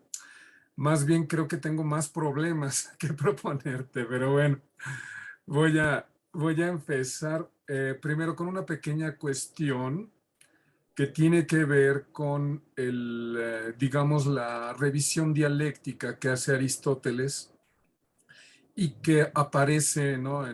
Se refleja también en los comentaristas que trajiste a colación, y es la cuestión del principio de la semejanza como el mecanismo para la percepción y por lo tanto también para la intelección, ¿no? En el caso que nos ocupa. Y la cuestión que yo veo que también habría que tomar en cuenta, creo yo, es que en el De Sensibus de Teofrasto, Anaxágoras aparece como alguien que propone, según Teofrasto, que la percepción se produce a través de lo contrario, a través de los contrarios, porque la semejanza sería impasible, ¿no? Lo semejante sería impasible a lo semejante. Y entonces, según el análisis que hace ahí Teofrasto, esto no produciría ningún resultado porque, según él presenta ahí, hay varios casos en los cuales justamente la percepción es como una especie de dolor, una especie de sensación dolorosa. Entonces, lo caliente que actúa sobre lo frío, digamos, ¿no? Es como se percibe, o lo dulce que actúa sobre lo salado, en ese tipo de... Pero esto, a final de cuentas, como no tenemos manera de comprobarlo en ningún testimonio de Anaxágoras, queda ahí, ¿no? Queda ahí como Entonces, hay como sea el problema, ¿no? De la semejanza como posible mecanismo propuesto por Anaxágoras, según Aristóteles, pero que es contradicho por Teofrasto. Entonces, está ese pequeño problema, digamos, ahí para pensar. No sé si sobre esto quieras decir algo ahora o lo dejamos como un problema abierto. Sí. No, quisiera ponerle como más problemas a este problema, porque efectivamente, digamos, buena parte de mi interés siempre con el de Ánima ha sido estudiar esa tradición sobre el pensamiento presocrático que surge a partir del de Ánima, es decir, esa manera de concebir el pensamiento presocrático que es inaugurado en la tradición aristotélica y que es muy diferente a otras tradiciones interpretativas. Y Teofrasto es una cuestión fundamental acá. El asunto es que, pues, no sé si de pronto estoy equivocada, pero a mí me da la sensación de que cuando nosotros leemos Teofrasto, estamos leyendo una versión enriquecida del argumento del de Ánima, es decir, Teofrasto está pensando en más cosas que dijo Aristóteles en otros lugares. ¿Y por qué pienso esto? Porque hay algunas personas que han tratado de explicar ese mecanismo alópata de Anaxágoras, que no sería lo semejante a los semejantes, sino con los contrarios, a la luz de la teoría de las homeomerías, que también es algo de corte aristotélico, que también se encuentra en testimonio aristotélico, pero de la metafísica. Entonces creo que ese es el problema, es que Teofrasto sí que nos condensa más discusiones, o sea que él no nos las reproduce totalmente, pero él las tiene en mente porque conoce bien todas esas discusiones, le resuenan alrededor, conoce a su maestro, pero no están, digamos, tan separadas. Ahora bien, por otro lado, eso es muy interesante, porque eso nos dice que por lo menos en la tradición inmediata de Aristóteles, sí se consideraba que Anaxágoras era un pensador totalmente diferente a los otros, por lo menos en cuanto a ese ítem clasificatorio de lo semejante a lo semejante. Y eso, por ejemplo, nos responde porque, digamos, el trabajo dialéctico que tiene Aristóteles con Anaxágoras en el libro primero, pues no es totalmente diferente al que hace con otros pensadores, pero sí es lo suficientemente diferente como para ser probablemente la única teoría que él después recupera sin un tono crítico más adelante, ¿no? Que se la quiere como apropiar. Entonces, pues tal vez sí tiene como un estatus importante. Eso era lo que queríamos, sumar más problemas a eso. Más problemas, pues muy bien, ahí hay más problemas para seguir considerando. Y bueno, la otra parte de los problemas que veo yo conciernen, sí, bueno, la cuestión de que al parecer los comentaristas están comentando la opinión de Aristóteles sobre Anaxágoras, pero quizá no están recurriendo ya al texto mismo de Anaxágoras, ¿no? Están problematizando al parecer nada más a partir de Aristóteles mismo. Entonces, bueno, esto creo que ahí se ve muy claro. Pero además veo la cuestión de que Aristóteles mismo, cuando está haciendo esa revisión en el De Anima, tanto en el libro primero como luego en el tercero, está trabajando también solamente en parte a través de Anaxágoras directamente, digamos, porque sobre todo esa afirmación que hace ahí en el libro primero, de que Anaxágoras de igual manera sostiene que el alma es lo que pone en movimiento, dice. Entonces ahí creo que está Aristóteles partiendo más bien de su propia clasificación, digamos, de su propia conceptualización de una separación entre nous y psique. Y entonces él está pensando justamente en la psique en términos aristotélicos como principio de movimiento y la está proyectando en el nous de Anaxágoras. Él aparentemente piensa que si Anaxágoras afirma por ahí que el nous puso todo en movimiento, lo está haciendo en su función de psique aristotélica, ¿no? Que es principio de movimiento, pero no precisamente en términos de una psique anaxagorea, porque Anaxágoras, por lo menos hasta donde podemos ver, por lo que nos queda de sus fragmentos, solamente usa psique en dos pasajes, ¿no? En el fragmento 4 y en el fragmento 12. Pero en ambos pasajes se usa el término psique en el sentido arcaico, más arcaico de psique como principio vital. Simplemente, ¿no? Dice todo aquello que participa de la psique, ¿no? Es así. Y entonces, psique aparentemente, si nos atenemos a lo que nos transmiten los fragmentos literales, nunca fue usada por Anaxágoras en el sentido ni de psique, ni pitagórica, ni de esa tradición, ni tampoco en el sentido de psique, ni platónica, ni en el sentido de psique aristotélica. Entonces creo yo que valdría la pena también ahondar, ¿no? Quizá un poco más en ese problema de que como parte de la exégesis aristotélica hay el problema de la proyección de conceptos que son ajenos, ¿no? A las ideas y a las palabras mismas de Anaxágoras, en este caso, ¿no? Creo yo. No, Omar, pues yo soy exactamente de la misma opinión. Se me había olvidado alabarte tu fondo de Zoom. Me da mucha envidia. No, yo soy totalmente de los tuyos en eso, Omar, y de hecho, ese es probablemente y fundamentalmente esa tal vez era mi intención inicial cuando yo me interesé por Aristóteles, porque, con eso, claro. Claro, porque con Aristóteles, cuando uno trabaja con Aristóteles o con el de Ánima, pues uno no está trabajando propiamente hablando con fragmentos, uno está trabajando con un montón de doxografía, con un montón de apropiaciones, con lo que Chernis puede llamar un montón de distorsiones, pero es una tradición interpretativa que se vuelve muy poderosa en la antigüedad tardía.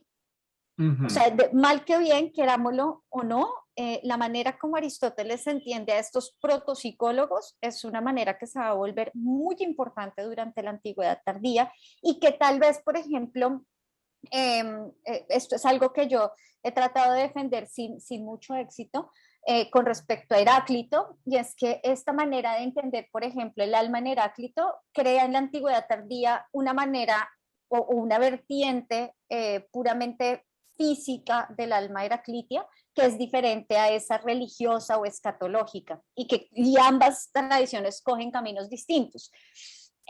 Yo estoy de acuerdo contigo, estoy de acuerdo con que Aristóteles no está utilizando tal vez el testimonio completo, o no lo tiene, o no lo entiende, como él dice a veces.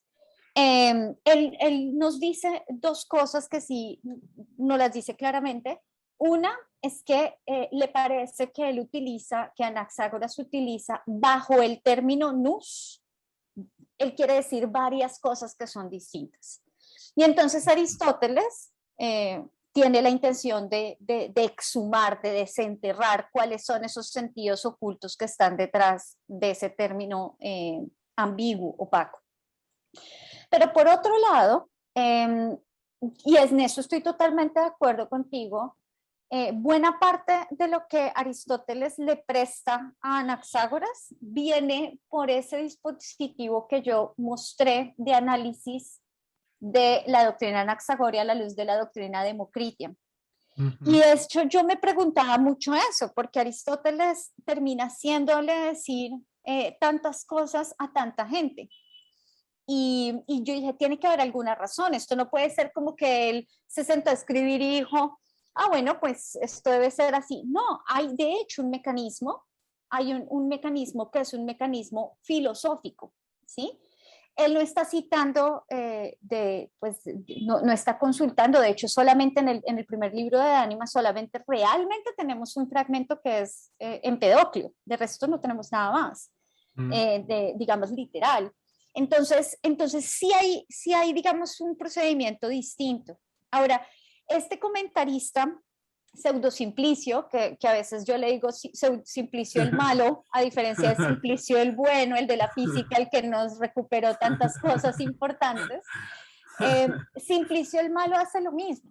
Él no busca los testimonios, él no es un bibliófilo, él está analizando otro procedimiento. Y esos procedimientos hacen carrera filosófica, es decir, transmiten doctrinas, y por eso es que me parecen tan interesantes.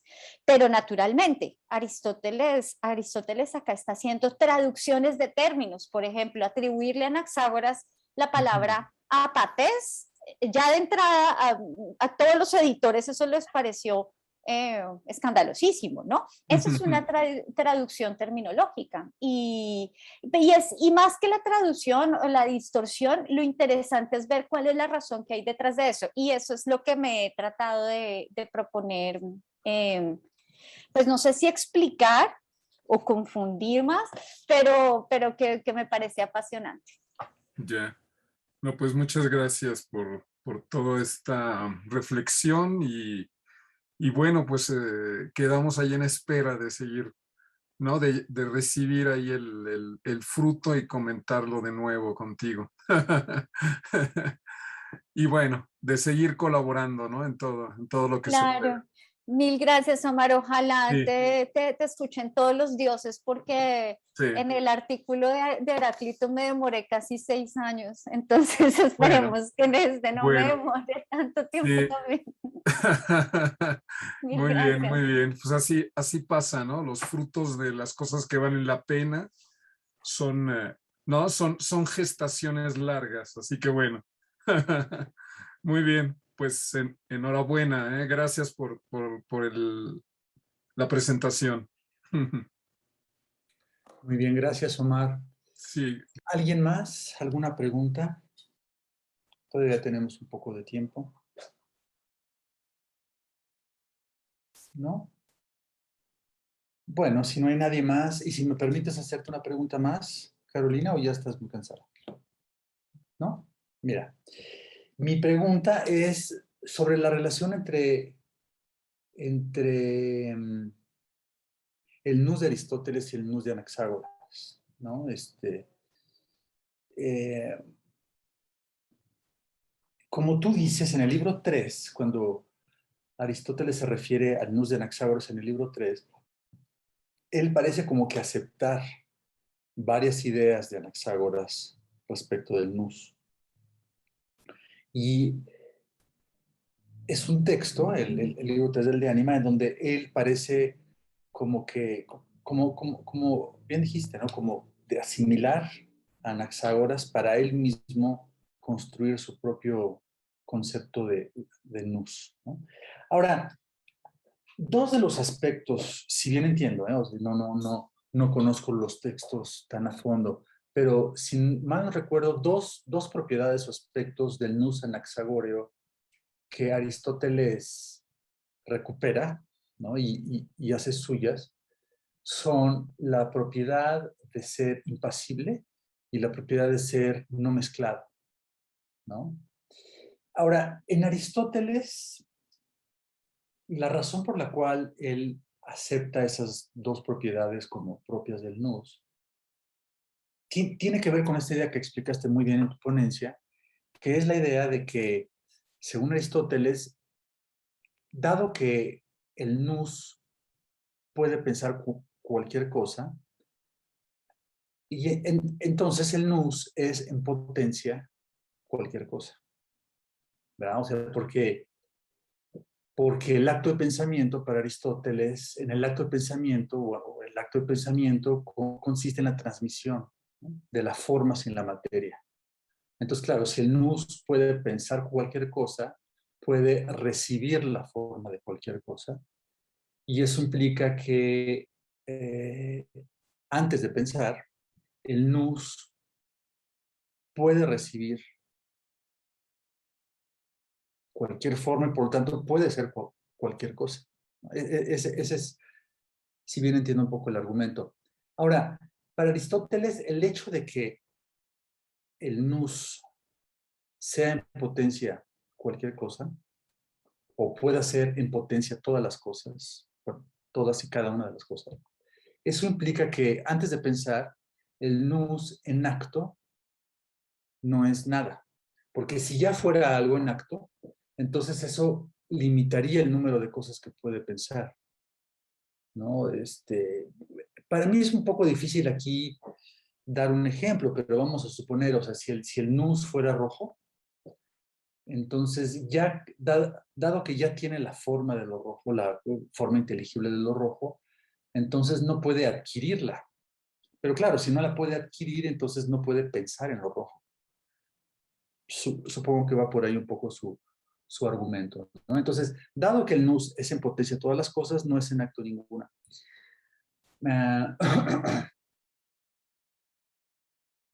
Ahora, bueno, y eso Aristóteles lo asocia con la impasibilidad del nous, ¿no? O sea, él dice, bueno, como bien decía Anaxágoras, pues el nous es impasible, es decir, no es en acto nada. Pero lo que pasa con Anaxágoras, es que la tesis de Anaxágoras, si bien entiendo, es mucho más fuerte, porque Aristóteles dice que si bien el nous en acto no es nada, en potencia es todas las cosas. O sea, el nous puede recibir la forma de algo. Entonces, no es que sea impasible el nous de Aristóteles. El nous de Aristóteles sería, por así decirlo, ¿no? Sería impasivo.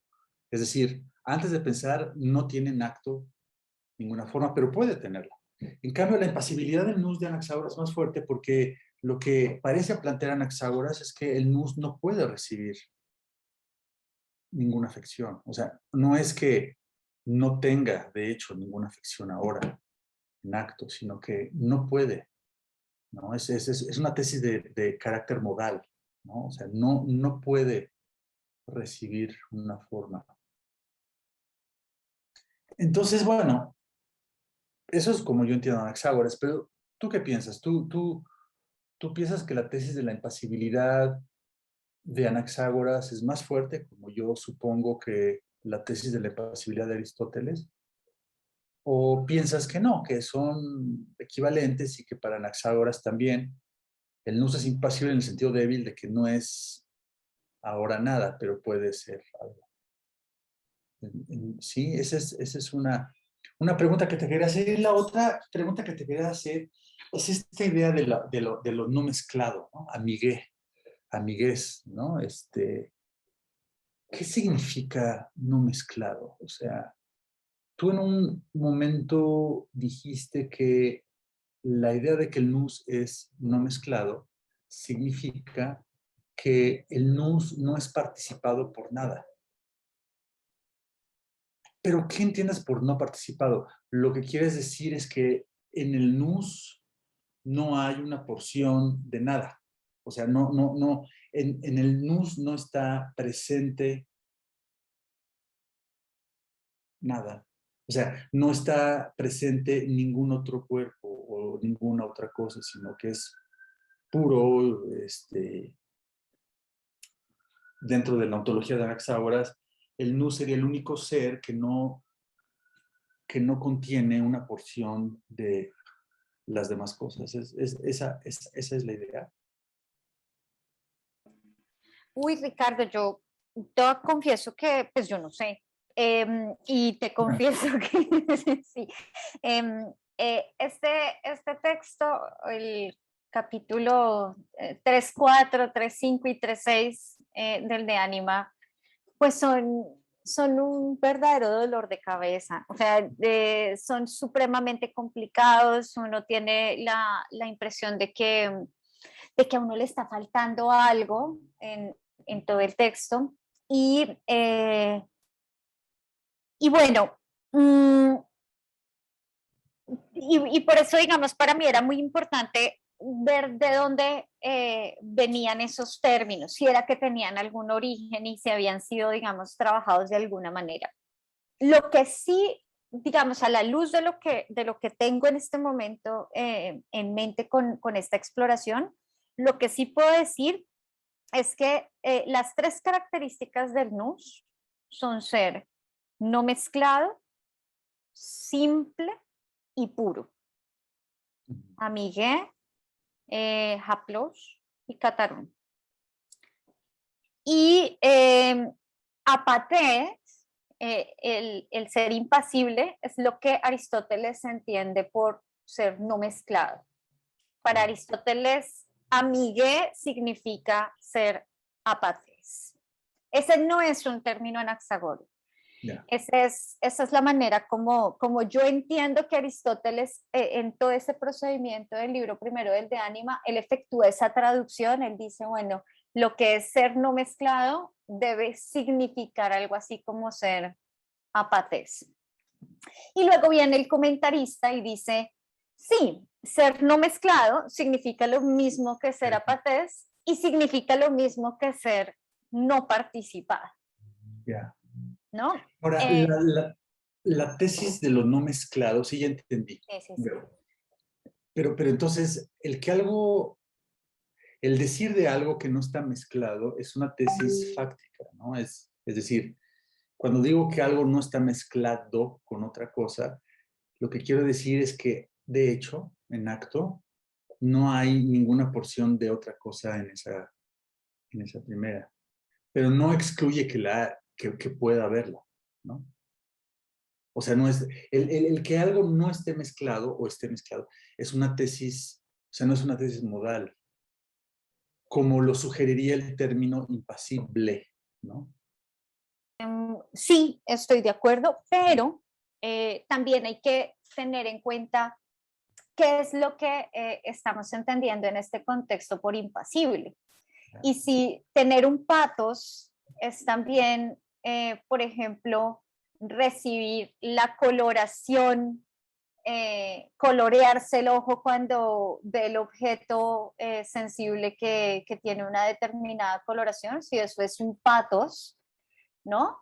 Pues también, digamos, se podría entender en un sentido modal, ¿no? Puede recibirlo, o puede ser impasible en potencia, pero lo puede recibir en acto, ¿no? Si eso es No, lo si que por estamos... una tesis modal, lo que entiendo, o sea, sí, no, bueno, es que claro, mi terminología es muy oscura. Lo que quiero tratar de decir es que cuando digo que decir de algo que es impasible es una tesis modal, lo que quiero decir es que no solo, cuando algo es impasible, entonces no solo no padece algo, Sino que no sino puede. que además es imposible que Sí, exacto. padezca algo. Sí. ¿Verdad? Entonces,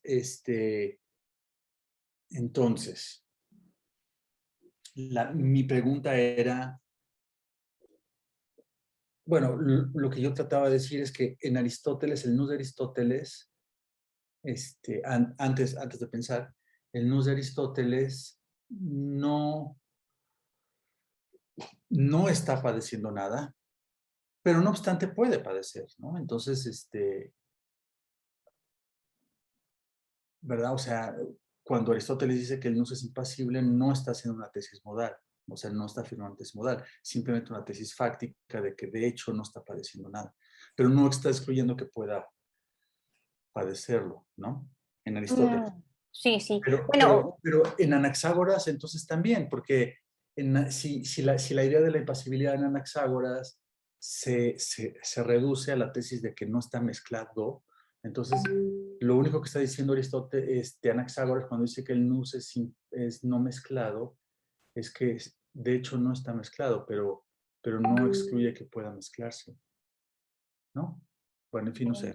no, yo tampoco, pero ahora me hiciste pensar Sí. en si ese apatez y ese amiguez, si el alfa privativo ahí no tienen el mismo estatus. O sea, Claro. si ser no mezclado es que es imposible que se mezcle. Claro. Pero ahora me hiciste pensar en otra cosa y de hecho es algo importante en lo que había que pensar y fue algo que me salté porque quería exactamente saber cuántos minutos podía hablar, es en uno de los cuernos del dilema de 3-4, Aristóteles dice que hay que preguntarse cuál es el mecanismo por medio del cual él nos conoce si es que es impasible. Pero el segundo cuerno es si él mismo es objeto de conocimiento. Y al final de eso, Aristóteles dice que para poder asegurar que él mismo sea impasible, es porque su objeto de conocimiento es él mismo. Entonces, claro, no está afectado por otra cosa y no puede estar nunca afectado por otra cosa, sino que su acto de conocer es sobre sí mismo. Yeah. ¿Mm? Y eso es algo muy importante, digamos, es algo que produce muchos problemas a la luz de del siguiente capítulo donde aparece el famoso intelecto agente y paciente que algunos han llamado, o el externo, bueno, en fin, ¿no? Eso produce muchos problemas, ¿no? ¿Qué clase de nous es este? Ese que es, como tú dices, amezclable, ¿no? Inmezclable, impasible, puro, simple, ese que se piensa a sí mismo, que no está en contacto con nada, y que el comentador va a decir, bueno, ese que es el mismo del que estaba hablando Anaxágoras, pues ese es el famoso motor inmóvil de metafísica, es ese Dios, ¿no? Y ese no es el intelecto humano, ese no es el intelecto del de ánima. Yeah. Aristóteles en el de ánima está, bueno, ya después, digamos, la situación se pone muy complicada cuando empieza a decirnos que ahí está el intelecto participado y el intelecto material, y uno empieza a leer el comentario y uno dice, bueno, pero Dios mío, ¿cuántos intelectos hay acá? Hay muchísimos, ¿sí? O son el mismo y son diferentes maneras de referirse al mismo, o son otra cosa. Pero creo que sí es importante tener en cuenta eso, que tal vez ser amigue, y Aristóteles lo traduce por ser apate, ambos en el sentido de que no pueden mezclarse, o que no puede padecer, que no es posible. Gracias por hacerme pensar, muchas gracias por eso. No, gracias a ti. Gracias a ti, Carolina. Bueno, ¿alguien más quiere preguntar algo? ¿No? Bueno, Carolina, ¿tú quieres agregar algo? No, que me da muchísimo gusto verlos a todos y saber que todos están bien. Para mí ha sido como un gran placer poderles mostrar esto, con todas las confusiones y con todas las dificultades que esto tiene, pero sería muy es muy provechoso para mí poder tener la oportunidad de discutirlo, y pues también sería muy provechoso que alguna vez en un futuro muy cercano tengamos la oportunidad de discutirlo de una manera un poco menos virtual. Claro, presencial, sí. Estamos esperando con ansia el regreso a las actividades presenciales, algunas al menos. Al menos. Oye, bueno, el placer es nuestro, Carolina. Un saludo. Te mando un saludo y estamos en contacto entonces, ¿no? Gracias a todos. Sí, nos vemos, Carolina. Bye. Chao.